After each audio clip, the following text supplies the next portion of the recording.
하나님 아버지, 오늘 또 이렇게 주 앞에 나온 우리 심령들을 기억하시되 또 힘들고 어려운 중에도 물질을 구별하여 하나님께 드림으로 두 주인을 섬기지 아니하고 오직 주만을 섬기려 작정하는 심령들에게 하나님의 은혜를 더하시되 하늘의 신령한 곳으로 복된 곳으로 채워주시고 이제 눈에 보이는 육체와 환경뿐만 아니라 영혼도 주의 영으로 충만하게 도와주시며 평안하게 도와주시며 날마다 하나님과 함께하는 은혜가 충만할 수 있도록 역사하시고 인도하여 주시옵소서.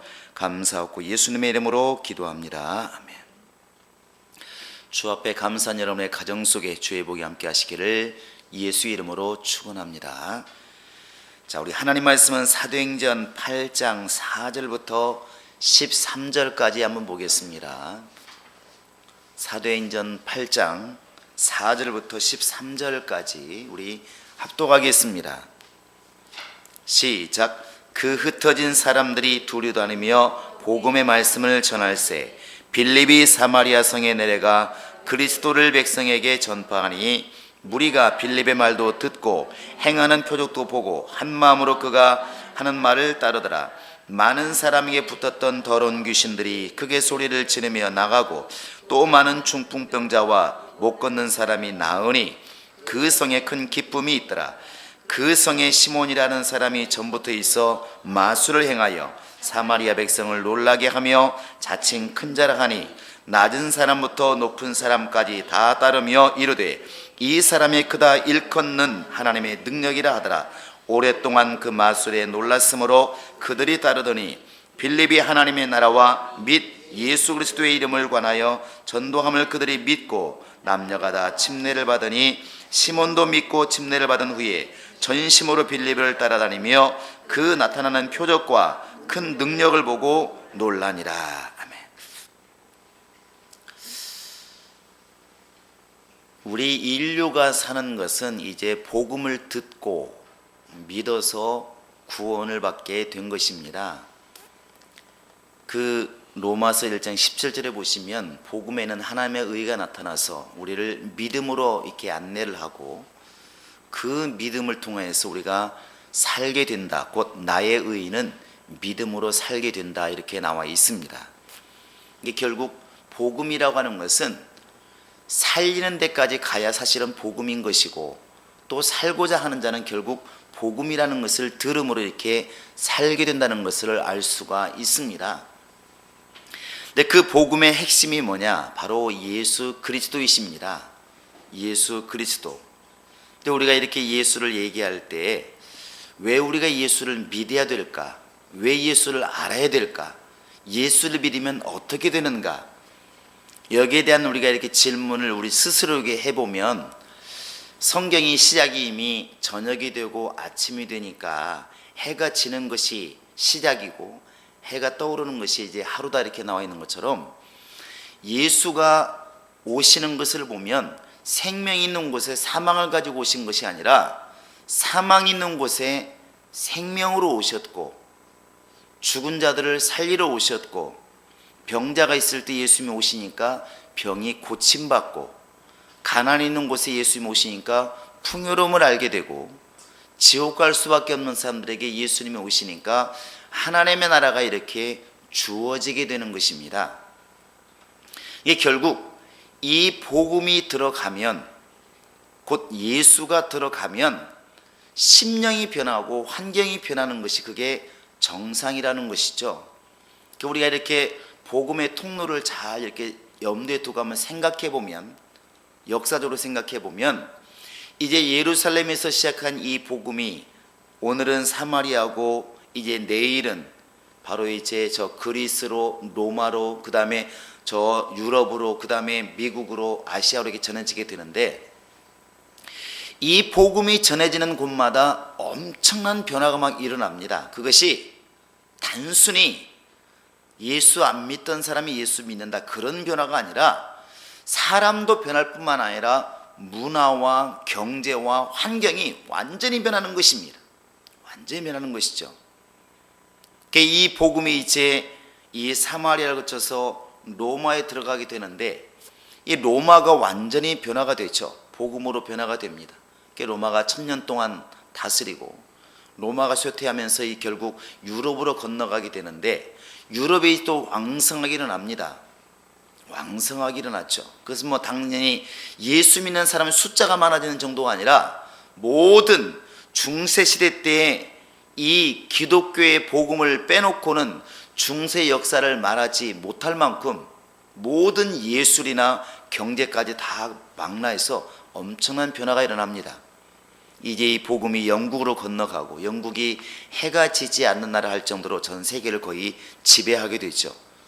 그리고 이 복음이 이제 청교도를 통해서 미국으로 건너가는데, 기독교인들이 건너갈 때만 하더라도 그냥 일반적인 자연 상태였다는 것이죠. 땅으로 말하면 개간되지 않는 그냥 그런 곳이었습니다. 그런데 기독교인들이 넘어가면서부터 미국이란 나라가 지금부터 불과 세워진 지가 200년밖에 되지 않지만 엄청난 일이 벌어지지 않습니까?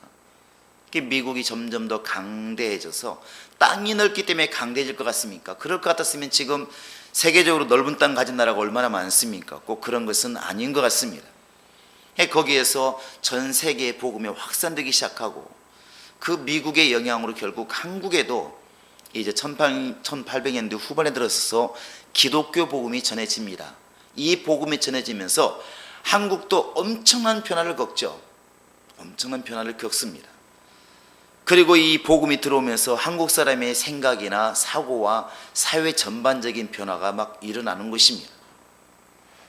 이 기독교 복음이 제대로 들어가서 사실은 어려운 나라, 어려운 사회가 별로 없습니다. 기독교 복음이 들어가면 일단 사람들이 생동감 있게 움직이기 시작한다는 것이죠. 막 움직입니다.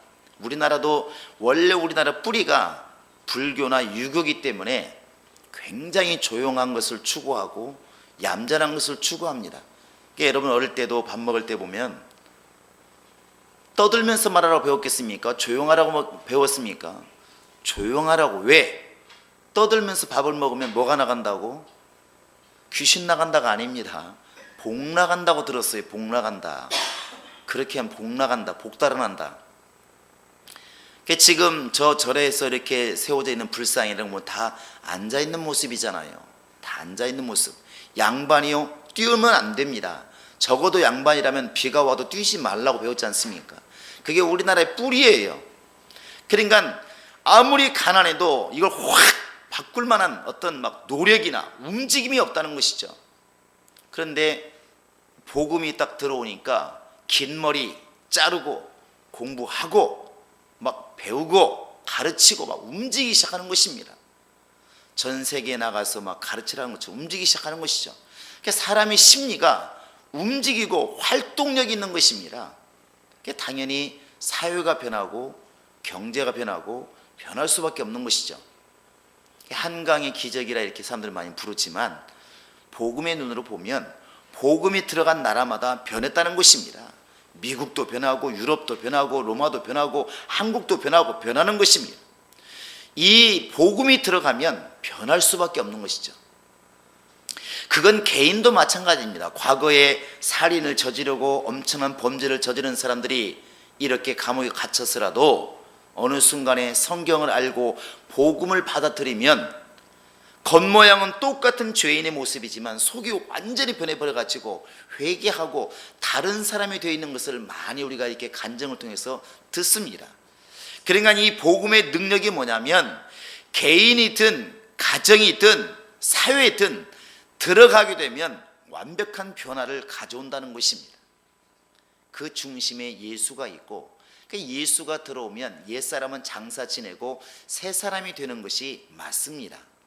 그래서 고린도서 5장 17절에 보면 이제 그리스도 예수 안에 있으면 여러분과 지금 내가 또 불신자라 할지라도 어느 순간 예수를 영접해서 만약에 복음 안에 있으면 예수 안에 있으면 그 사람은 새로운 피조물이다 이런 말을 합니다. 피조물이라고 하는 것은 새로 지음받았다는 것이죠. 어제까지 예수를 모르는 사람이 예수 없이 살던 사람이 오늘 예수를 영접하면 오늘부터는 다른 사람이라는 것입니다. 다른 사람. 그건 가정도 마찬가지고 사회도 마찬가지입니다. 완벽히 다른 사람으로 살게 되는 것입니다. 우리가 얼굴 모양이 다르지 않고 말투가 다르지 않지만 우리 스스로 보면 알지 않습니까? 예수 믿기 전과 예수를 제대로 믿고 거듭난 다음에 그 기점, 그것을 봤을 때 과거와 미래가 전혀 다릅니다. 생각하는 것이나 행동하는 것이 다르다는 것이죠. 또 사실은 달라져야 그게 정상입니다. 어찌되었든 복음의 능력이 무엇이냐, 예수의 능력이 무엇이냐, 사망이 있는 곳에 들어가면 생명으로 바뀌고 황무지가 변해서 기름진 땅이 되듯이 복음이 들어가면, 예수가 들어가면 엄청나게 하나님이 함께 하시는 환경으로 이렇게 변한다는 겁니다. 그 증거가 이제 오늘 읽은 이 사마리아와 시몬이라는 사람을 통해서 다시 한번 이렇게 깨달을 수가 있습니다. 이제 지난번에 우리가 이렇게 보았지만 이 예루살렘 교회가 거의 정말 박살이 났죠. 완전히 잔멸할 정도로 박살났습니다. 사람들이 이렇게 흩어지게 됩니다. 흩어지는데 여기 1절에 보시면 8장 1절에 보시면 모든 땅으로 흩어지니라 이렇게 되는데, 원래 흩어진다는 말, 여러분 유대인들이 2000년 동안 나라가 없이 전 세계에 흩어졌습니다. 그걸 갖다가 디아스포라라 이렇게 말을 합니다. 디아스포라, 흩어졌다는 것이죠. 여기에 쓰인 단어도 흩어지라는 말이 디아스페이로, 이렇게 이제 흩어졌다 이런 말입니다. 그런데 그 흩어졌다는 말 단어가 스스로 흩어졌다고 할 때 능동이란 말을 쓰고, 누가 흩어서 어쩔 수 없이 흩어진 것을 우리는 수동이라 말하는데 여기에 쓰인 것은 수동태입니다.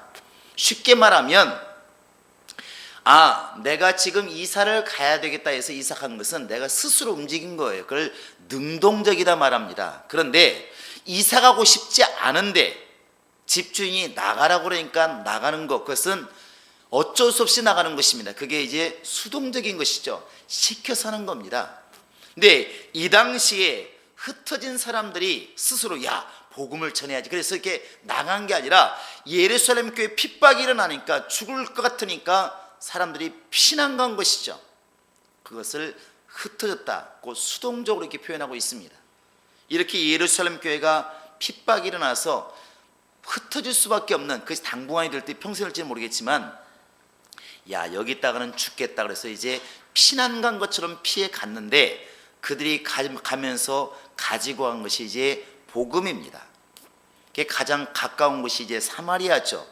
이 사마리아라는 지형을 잘 보시면 우리나라 말하면 이제 충청도와 같은 것이죠. 이 서울의 교회가 왕성하게 막 3,000명, 5,000명, 막 수만 명이 불어났는데 막 서울에서만 왁자지껄하니 하나님께서 여기를 친 것이죠. 그래 막 사람들이 막 도망을 갑니다. 대전으로, 목포로, 부산으로 막 흩어지지 않겠습니까? 흩어지는데 가장 가까운 곳이 어디냐면 바로 이 충청도겠죠. 이 사마리아라는 곳은 이 이스라엘 지도를 이렇게 보면 위쪽은 갈릴리, 아래쪽은 유다, 그 중간에 끼어 있는 데가 이제 사마리아입니다. 사마리아. 이 사마리아는 언제부터 유래했을까 이렇게 찾아보니까 그 아합왕, 이 이사야가 이사야 아니죠. 엘리야가 한참 왕성히 활동할 때 왕이 누구냐면 아합왕입니다. 그 아합왕의 부인이 바로 이세벨이고, 그런데 그 아합왕의 아버지, 그 아버지가 오므리입니다. 오므리. 그 오므리가 그 지역에 세겜 땅에 이렇게 정착을 하게 되는데 거기에 수도로 삼을 때 그 수도로 삼은 데가 이제 사마리아입니다. 사마리아인데 그 당시에 세멜이라는 사람에게서 이 사마리아를 사서 그 사람 땅 이름대로 그냥 그대로 사마리아라는 성을 만든 것이죠. 그때부터 이제 사마리아라는 이름을 이렇게 썼다고 이렇게 되어 있습니다. 그런데 왜 유대인들이 사마리아를 그렇게 싫어했을까? 여러분 요한복음 4장에 보면 스스로 그 사마리아 여자가 이런 말 하잖아요. 예수님에게, 예수여 당신은 유대인으로서 왜 사마리아 여자인 나에게 물을 달라 하나이까? 이렇게 말합니다. 그 당시에 유대인들에게는 사마리아 사람들이 아주 이렇게 더럽고 정말 이렇게 좀 상종하기 싫은 이방인처럼 취급되는 그런 상황이었습니다. 왜 그랬을까? 그 사마리아가 이제 722년에 망하게 됩니다. 북왕국과 남왕국이 있을 때 북왕국이 망하게 되는데 어디다 망하냐면 아수르란 나라에게 망하게 돼요. 망하게 되는데 그때 이 사마리아 사람들을 잡아갔어요. 근데 잡아간 것으로 끝나는 게 아니라 대신에 바벨론이나 쿠다 같은 데서 이렇게 사람들을 데려다가 다시 정착을 시켰어요. 그러니까 여기 사람들은 데려가고 대신에 여기에 그 나라 사람들을 살게 만든 것입니다. 중국에 가보니까 지금도 중국도 그런 작업을 하고 있더라고요. 이 흑룡강성이나 이쪽 연변, 옌변이라고 그러죠. 이런 데 가면 한국인들이 많이 살고 있습니다. 국적은 중국이지만 한국말을 쓰고 있고 한국 사람처럼 떡을 만들어 먹고 있고 역시 김치찌개와 된장찌개를 먹고 있어요. 그냥 한국 사람이에요. 그런데 그 한 300만 명이 살고 있는 이 한인들, 조선족이라고 우리 말하는 조선족이 살고 있습니다. 그런데 중국에서 볼 때 저렇게 뭉치게 살게 두면 언젠가는 반란이 일어날지 모르니까 어떤 작업을 펼치냐면 한족들을 갖다가 이주를 시키는 겁니다. 이 마을에 지금 조선족이 100가구가 살고 있다고 한다면 이 마을에 빈집이 생길 때마다 한족을 이주를 시키는 겁니다. 돈을 주어서. 그러니까 중국인들이 점점 조선족 사이에 살게 되는 것이죠. 그러니까 어느 날 보면은 이 마을에 이제는 조선족이 원래는 100가정인데 어느 날 보니까 조선족은 50가정, 한족이 50가정 이렇게 되는 것입니다. 그래서 점점 더 조선족 마을이 없어져 가고 있는 거예요. 이게 점점 더 이제 세월이 흐를수록 조선족들이 말하기를 점점 더 조선족은 뿌리 자체가 없어질 것 같다 이런 말들을 많이 하더라고요. 그들이 그런 말을 해요. 그게 바로 이제 이주 정책입니다. 이주 정책이에요. 그런데 마찬가지로 사마리아도 마찬가지라는 것이죠. 바벨론에서 쿠다에서 이렇게 사람들을 데려다가 사마리아 성에 거주를 시키는 겁니다. 그래서 유대인이 볼 때, 그 당시 남왕국이었던 유다가 볼 때에 저 사람들이 이미 유대인들의 혈통을 잃어버렸다. 그래서 이렇게 저 사람들은 우리로 말하면 깜둥이처럼 이렇게 불렀다는 것입니다. 멸시했다는 것이죠. 쿠다에서 온 사람들, 아주 지저분한 사람들, 혈통이 섞인 사람들, 우리가 어릴 때 보면 왜 이렇게 튀기 이런 말 했던 것처럼 무시했다는 것입니다. 거기에다가 이제 알렉산더 대왕이 이 이스라엘을 지배하니까 결국 또 마게도냐 군인들이 와가지고 사마리아에 살았다고 그래요. 그때부터 거기에는 이제 헬라 문화가 또 지배하기 시작했다는 것입니다. 그리스 문화가 이제 지배하기 시작한 것이죠. 그러니까 유대인들이 볼 때 완전히 짬뽕이 된 것입니다. 얼마나 무시하고 멸시했겠습니까? 이제 그런 곳이 사마리아예요. 하나님을 믿고 있기는 있지만 유대인들에게 볼 때는 인정받지 못하는 사람들, 자기들 스스로도 뭔가 답답한 사람들, 그게 이제 사마리아입니다. 근데 그런 곳에 복음이 들어갑니다. 하나님께서 복음을 전파하게 만드시는 것이죠. 이 빌립이라는 사람을 통해서 복음이 전파되게 만드시는데 사마리아에 이런 엄청난 일들이 막 이제 벌어집니다. 여러분 4절부터 이제 8절까지 이렇게 보시면, 자 4절에 보시면 흩어진 사람들이 이렇게 되어 있습니다. 이 흩어진 사람들이 사마리아만 온 것은 아닙니다. 뒤에 보시면 한번 11장에도 볼까요? 자 11장 한번 19절 보시기 바랍니다. 자 11장 한번 보시기 바랍니다. 11장 19절 보시기 바랍니다. 자 시작. 그때 스데반의 일로 일어난 환란으로 말미암아 흩어진 자들이 베네게와 구브로와 안디옥까지 이르게 되어 있습니다. 그러니까 사마리아만 지금 이르는 것은 사실은 아니었던 것이죠. 많이 퍼진 겁니다. 그런데 왜 사마리아부터 이렇게 하나님께서 언급하셨을까? 지난번에 얘기한 것처럼 예수님께서 말씀하시기를 예루살렘과 온 유다와 사마리아와 땅끝까지 이르러 내 복음이 전파되리라 한 것인가? 이 복음이 예루살렘부터 시작된 복음이 예수의 말씀과 같이 전파되는 모습을 지금 성경은 그대로 보여주고 있는 것입니다. 근데 이 사마리아에 이 복음을 전파하니까 이 복음이 엄청난 능력을 동반하게 되는 것입니다. 그래서 이렇게 뒤에 보시면 알겠지만 6절에 보시면 빌립의 말, 행하는 표적, 그리고 귀신이 나가고 병자가 낫고, 이게 사실은 각각 기록된 것처럼 보이지만 함께 일어나는 표적인 것 같습니다. 그러니까 빌립이 가서 분명히 말씀을 전했겠죠. 예수를 믿어야 산다. 예수만이 그리스도다. 예수가 바로 메시아다. 예수는 부활하셨다. 이것을 전하는데, 이 말을 전할 때 표적이 따르고 귀신이 막 쫓겨나가고 병자가 낫는 역사가 벌어지는 것입니다. 그러니까 이 8절에 보시면 그 성에 큰 기쁨이 있더라 이렇게 되어 있습니다. 그러니까 어떤 한두 사람만 지금 기뻐한 게 아니라 이 빌립이라는 사람, 어찌 보면 쫓겨온 사람인 빌립을 통해서 온 성이 이렇게 소동이 일어나는 것을 금방 알 수 있어요. 뒤에 가보면 이제 바울을 통해서도 그런 일이 벌어지는데, 이 복음의 능력이 그만큼 크다는 것이죠. 그러니까 어떤 집에 한 사람이 예수 믿게 되면 그 집안에 막 소동이 일어나고, 또 이와 같이 한 성이 한 도시에 제대로 예수 믿는 사람이 들어가면 그 성 자체에 소동이 일어나는 것이 그게 정상인 것 같습니다. 그게 복음의 능력인 것 같습니다. 어찌되었든 이렇게 유대인들을 통해서 멸시받던 그런 창기라든지 세례와 같은 그런 취급받던 사마리아에 제대로 된 복음이 이제 들어가니까 복음을 통해서 이 성 자체에 변화가 오기 시작한다는 것입니다. 엄청난 변화가 오기 시작하는 것이죠. 이게 복음의 능력인 것 같습니다.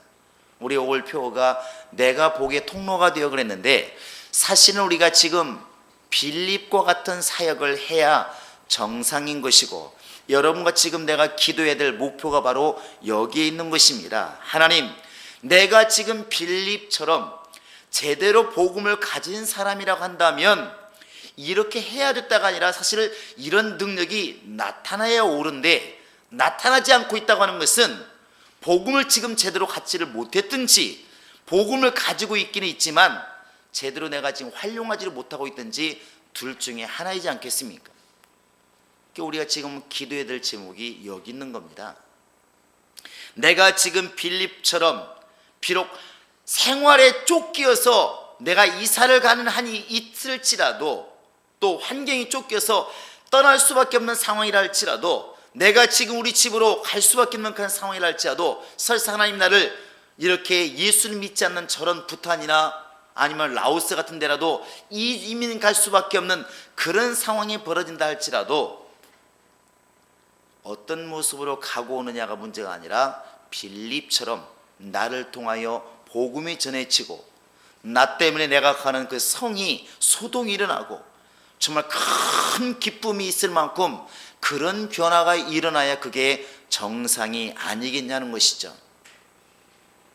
이런 정말 말씀이 사실 비유가 적절하지 않을지 모르겠지만, 언젠가 이렇게 차를 여러 명이 이제 이렇게 주변에 공원에 갔다가 차를 탔는데 갑자기 코를 다 벌렁거립니다.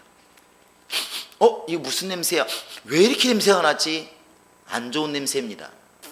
왜 이렇게 냄새 날까? 왜 이러지? 하다가 누가 뭐 밟은 거 아니야? 그래서 그때부터 자기 신발들을 살펴보기 시작했습니다. 근데 어떤 동료 목사님의 발에 그게 묻어 있었어요. 그 한 사람, 4명은 발이 깨끗합니다. 신발 깨끗한데 한 사람, 그것도 두 짝이 발에 다 묻은 게 아니라 한쪽 발 뒷끝에 조금 묻어 있는 그것 때문에 차 안에 그냥 좋지 않은 향기가 진동을 하고 내려서 처리를 하고 이렇게 간 기억이 있습니다. 사실 우리는 그리스도의 향기라고 그러는데 과연 빌립처럼 우리가 그렇게 되어야 정상이지 않겠는가?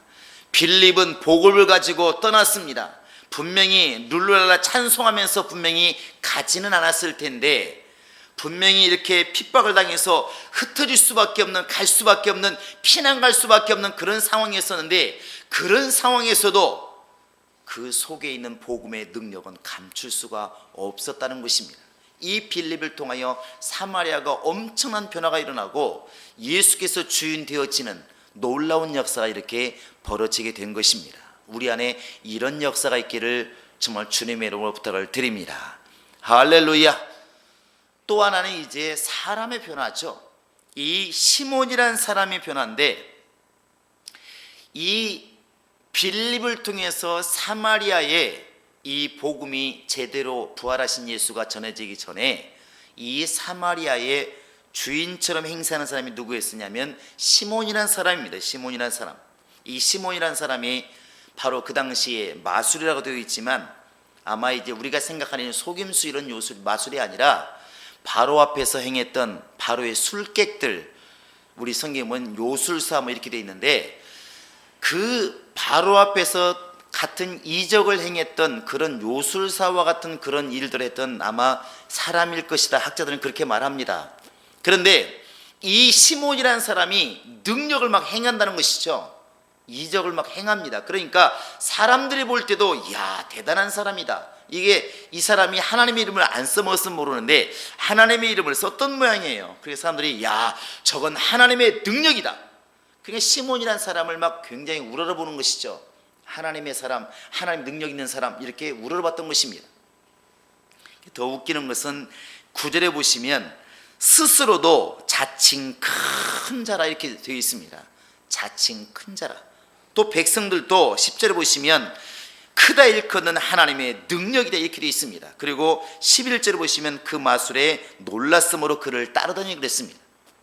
적어도 사마리아라는 그곳에 바로 예수님이 부활하신 예수님이 전해지기 그전에는 이 시몬이라는 사람이 굉장한 영향력, 굉장한 능력 이렇게 행하면서 주인처럼 떠받드는 사람이라는 것을 금방 알 수 있습니다. 그런데 그 사람에게도 드디어 이제 복음이 전해지는 것이죠. 빌립이 복음을 전하니까 그 사람도, 시몬이라는 사람도 그 빌립 앞에 와서 침례를 받고 이제는 놀랍니다. 근데 뒤에 보면은 이때 변화가 완벽한 변화는 아니었던가 봐요. 다만 신기하니까, 자기가 볼 때 신기하니까 이제 빌립을 따라다니게 되는 것입니다. 그런데 여기에서 우리 좀 생각해 봐야 될 것은 이렇게 예수가 없이 행하는 마술, 예수가 함께하는 동반되는 복음, 그 차이점이 어디에 있을까? 보니까 단어를 보면 이렇게 되어 있습니다. 8절에 보시면 빌립이 복음을 가지고 전했을 때에는 큰 기쁨이 있더라 이렇게 되어 있습니다. 큰 기쁨이 있더라. 기쁨과 자유함이 있는 것이고, 뒤에 보시면 11절에 보시면 시몬이 마술을 행할 때에는 그 마술에 놀랐음으로 이렇게 되어 있습니다. 놀랐음으로. 9절에도 백성을 놀라게 하며 이렇게 되어 있습니다. 놀라움 뒤에 오는 게 뭐냐면 두려움이에요. 야, 저 사람은 보통 사람이 아니다. 이 두려움. 이 성경 우리가 잘 보면 예수를 제대로 만난 사람들에게는 참 자유함이 있습니다. 그리고 기쁨이 있어요. 그런데 기독교 안에서도 성도를 잘못 끌어가는 사람들, 왜 이렇게 자칭 예수라 한다든지 또 이렇게 예언해가지고 언제 예수님이 오신다 이런 복음이 전할, 잘못된 복음이 전할 때 동반되는 게 뭐냐면 두려움입니다. 놀라면서 두려워요. 이게 제대로 된 복음인가를 딱 이렇게 우리가 점검할 때 그 중에 하나가 이걸 보면 알 수 있습니다. 하나님이 이렇게 주시는 복음은 절대 두려워하게 만든 것이 아니거든요. 굉장히 평안하고 굉장히 성결하고 이게 자유함이 있는 것이 복음인데 큰 기쁨이 있어야 맞지 않습니까? 그런데 이 지금 시몬처럼 자기의 능력 가지고 하나님을 빙자해서 일을 할 때는 사람들이 놀라면서 두려워한다는 것입니다. 안 따라갈 수가 없는. 우리도 이런 걸 많이 겪었죠. 10월 28일 날 92년도 온다 할 때도 사람들이 얼마나 두려워했습니까?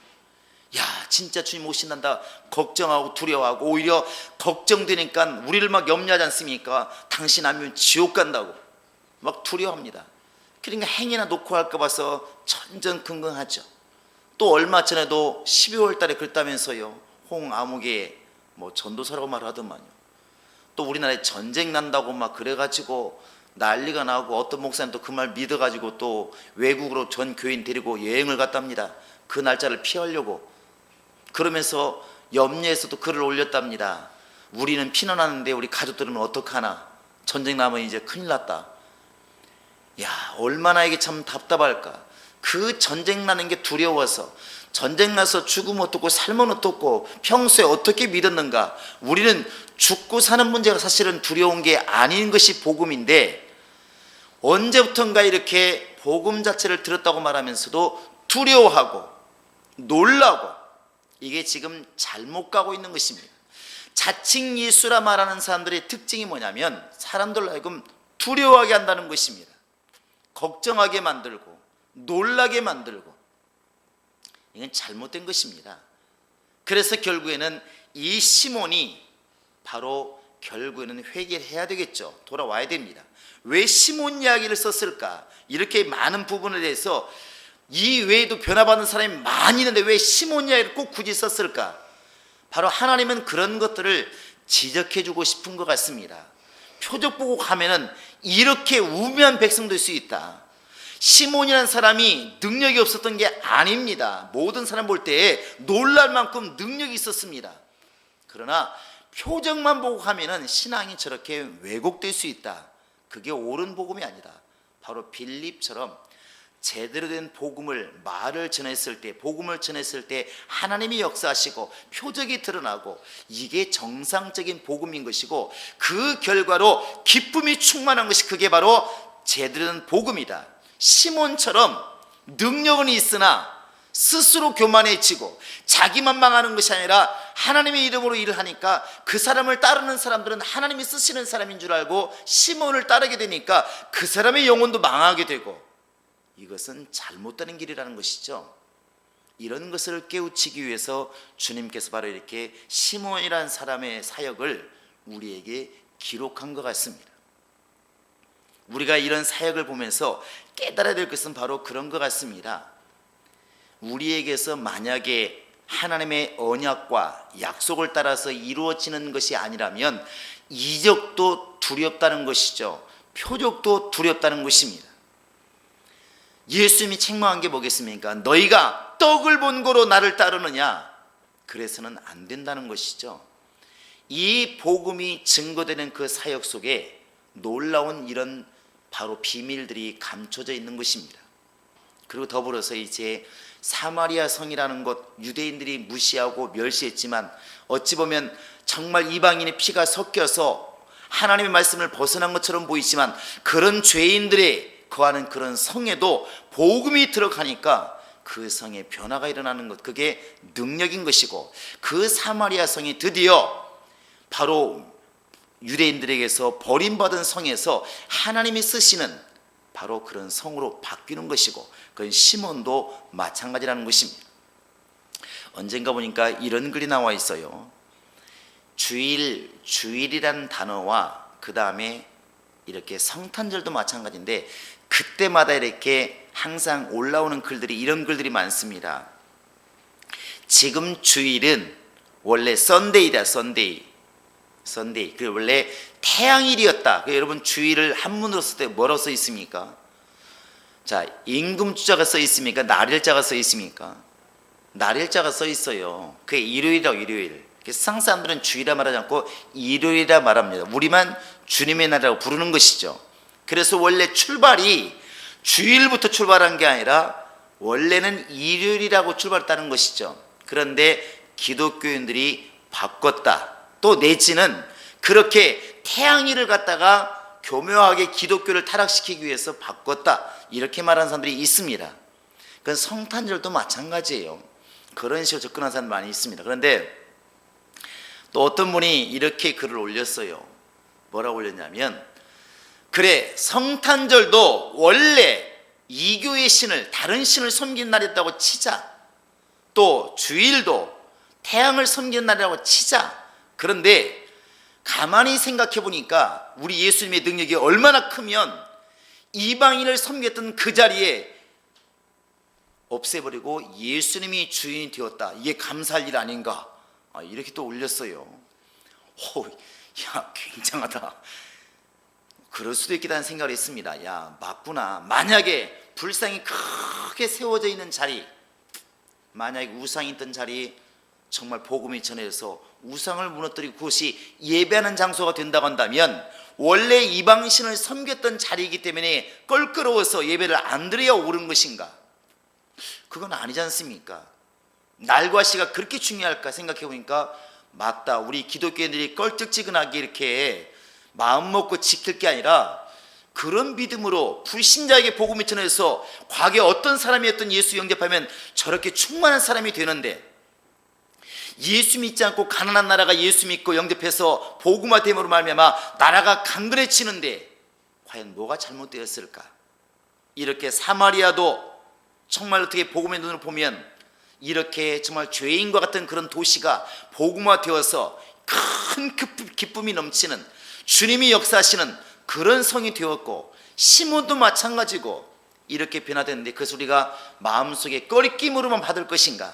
그게 아니라는 것이죠. 어찌되었든 이 복음의 핵심인 예수가 전해지면 이렇게 사마리아 성처럼 변화가 일어나는 것이 정상이고, 바로 시몬처럼 자기도 속고 있는 다른 사람까지 신앙을 잘못 왜곡해서 인도하고 있는 그러한 신앙이 변화되는 것이 그게 정상이라는 것입니다.